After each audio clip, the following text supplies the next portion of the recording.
Now to Madison County, and people living in one housing complex in Anderson are fed up with the living conditions there. They're tired of seeing landlords are seeing record-breaking profits, but the calls to report substandard housing continue to rise. The longer legislators delay, the more people will suffer. Indiana law on paper is really good for tenants in that there is a requirement that landlords provide what's called habitable conditions, which means that the place shouldn't have rampant leaks, it shouldn't have mold, it shouldn't have rodents. The problem is that it's very, very difficult for tenants to enforce that law, and landlords unfortunately very often break it and violate their rights and don't have any consequences. We found this house once we moved in.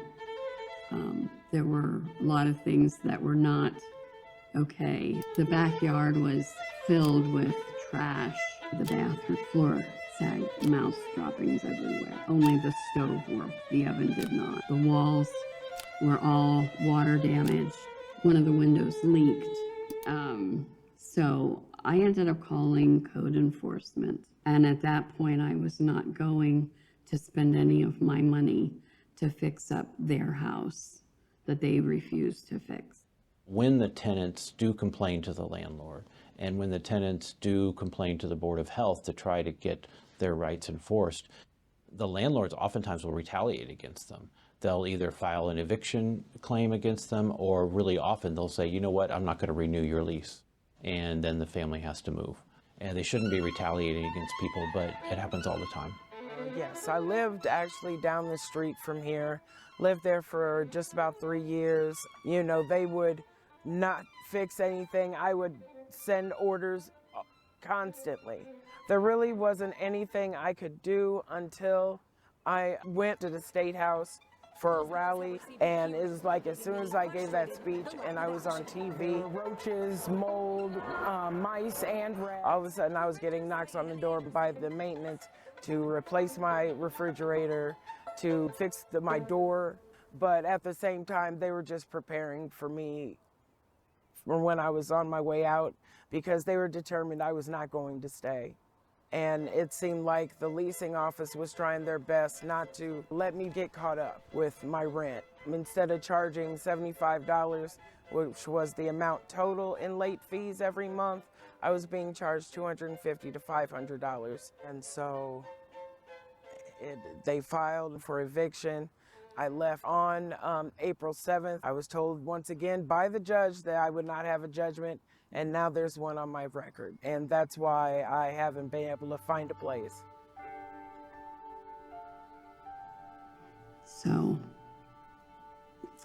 we are now homeless once again. I've been homeless for almost a month, watching TV, sleeping in a bed. Take these things for granted. It's not easy. In virtually every other state across the nation, renters have more rights than they do in Indiana. If the landlord won't fix their problem, then the tenants have a right to put their rent, not to the landlord, but put it in escrow. Or they have a right to make the repairs themselves and deduct the cost of the repairs from their rent. It's called escrow accounts, it's called repair and deduct. Almost every state in the union has it. When you have a place where you're comfortable and it's clean and livable, you're not in that survival mode. You're actually living and not just existing. It's important to have a working kitchen, buy fresh foods.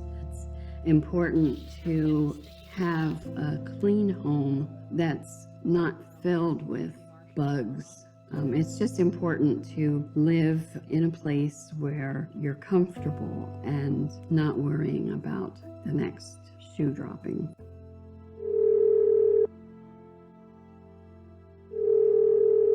So we're in a cute little apartment, 860 square feet, most of it's kitchen, but it's just what we needed. It's just such a relief to be in a place that's warm and safe. We're gonna do it this time. We have to.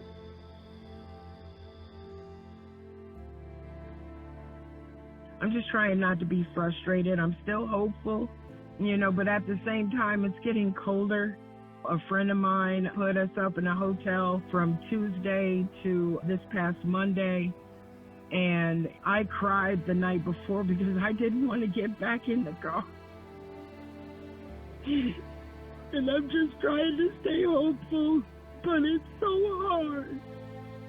I'm just tired. Residents of an Evansville apartment complex are complaining about the living conditions. Lafayette is ordering a landlord to vacate 2 of his properties until repairs are made. She found damage throughout the house and even a bat hanging behind the blinds. The health department has received 130 complaints for no heat. That heater's running everywhere. It's sad, and they will not fix anything. Student who didn't want us to show her face or use her name for fear of retribution said she rented the University, Indianapolis has more evictions than any other U.S. city besides New York.